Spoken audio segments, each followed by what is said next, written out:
Quero te fazer uma pergunta. Você já ouviu falar em febre oropouche? Não? Pois é, o Brasil já registrou milhares de casos dessa doença, principalmente na região norte do país. E agora nós vamos falar mais sobre esse assunto agora ao vivo com a doutora Marília Turque, infectologista, ao vivo com a gente. Tá tudo bem, doutora? Seja bem-vinda. Olá, bom dia, tudo bem? Tudo bem. Eu queria que a senhora falasse mais sobre essa febre. Então, vamos aqui por etapas. A febre oropouche é uma doença causada por um vírus, é uma doença aguda e que as principais características clínicas dessa doença são muito semelhantes à dengue. Então, febre, como o nome já diz, febre oropouche, dor de cabeça, dor muscular, dor nas articulações, uma certa frequência também manchas avermelhadas pelo corpo. Uma característica dessa febre viral, o vírus causador é o vírus chamado vírus oropouche. E como você bem chamou aí na introdução, esse vírus circula predominantemente na região amazônica. Então ele é conhecido, esse vírus, aí desde a década de 60, identificado com um ciclo às vezes mais silvestre, mais em região de matas e florestas, não só na região amazônica brasileira, mas também peruana, um pouco em outros países da América Central.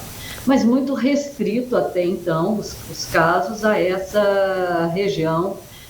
E esse ano, um número de casos acima, um surto, sobretudo no estado do Amazonas. Doutora, a gente tem casos também em outros estados, porque quando a gente fala em vírus, a gente tem que ter um cuidado muito grande, né? Tem outros casos também aqui em Goiás, nós já tivemos ou não?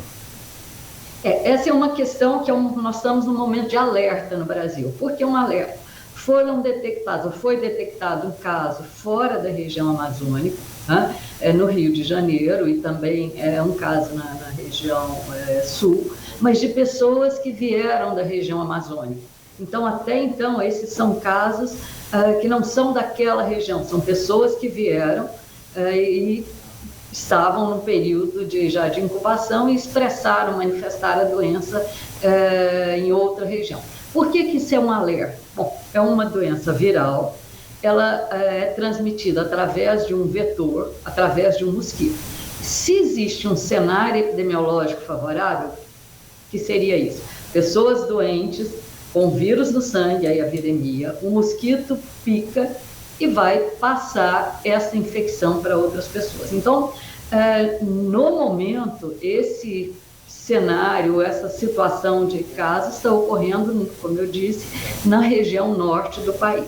Existe possibilidade de aparecer em outros locais? Sim, mas vai depender, então, por exemplo, da quantidade de pessoas que estão doentes com essa febre, que tem o vírus, e a presença do vetor adequado. Então, da mesma maneira que outras arboviroses, como dengue, como chikungunya, etc., essa precisa de um vetor, de um mosquito.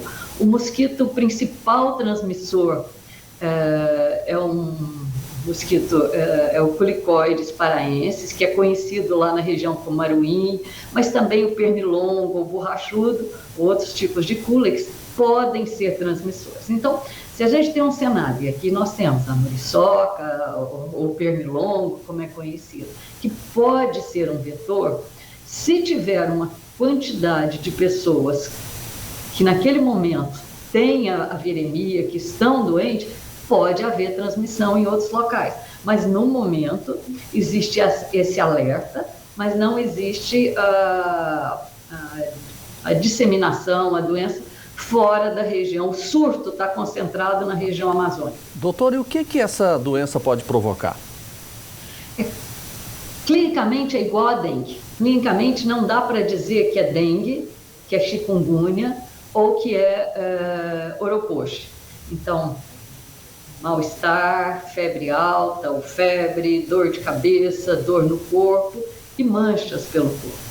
Os casos graves do oropouche podem evoluir para febre hemorrágica, então complicações hemorrágicas, e uma parcela também muito pequena, felizmente, dos casos podem evoluir com complicações do sistema nervoso central. O que é isso? Comprometer o cérebro encefalites e meningites virais.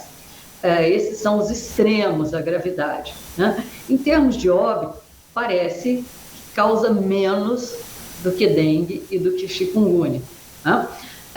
Mas a experiência que se tem é muito mais limitada com o manejo de oropouche do que dengue. Dengue a gente vive no Brasil epidemias desde a década de 80, então se tem esse conhecimento maior da evolução. Doutora Marília Turque, infectologista, muito obrigado pela participação da senhora com a gente aqui. Eu posso falar uma questão que eu acho que é muito... Pode, claro. Aproveitar esse momento para dizer, em termos de prevenção, não tem vacina. Tá? Em termos de prevenção, é eliminar criatório, é repelente, é roupa comprida. Mas aproveitando, já que o diagnóstico diferencial, ele clinicamente é muito difícil, e que dengue é uma doença que está aqui entre a gente, chikungunya está aqui, aproveitar esse momento, esse espaço para dizer, olha, tem vacina para dengue, não tem para oropouche, infelizmente ainda não tem para chikungunya, mas tem para dengue e a cobertura vacinal está muito baixa. Então tem vacina disponível na rede pública de 10 a 14 anos, que é uma faixa etária que tem apresentado não só uma quantidade alta de casos, como casos graves de dengue, e a cobertura vacinal em Goiás está em torno de 50%. Então agradeço esse espaço para dizer, é uma vacina segura, eficaz, e vai evitar doença nessa parcela da população. Tá certo. Obrigado pelo recado e eu aproveito para reforçar essa fala da doutora. Por quê, gente? Porque nós temos casos de pessoas, de adolescentes e de crianças que perderam a vida por conta da dengue. E a vacina está aí. É de graça. E só metade das doses foram utilizadas agora e elas vencem no final deste mês, tá bom? Não perca essa chance de vacinar o seu filho.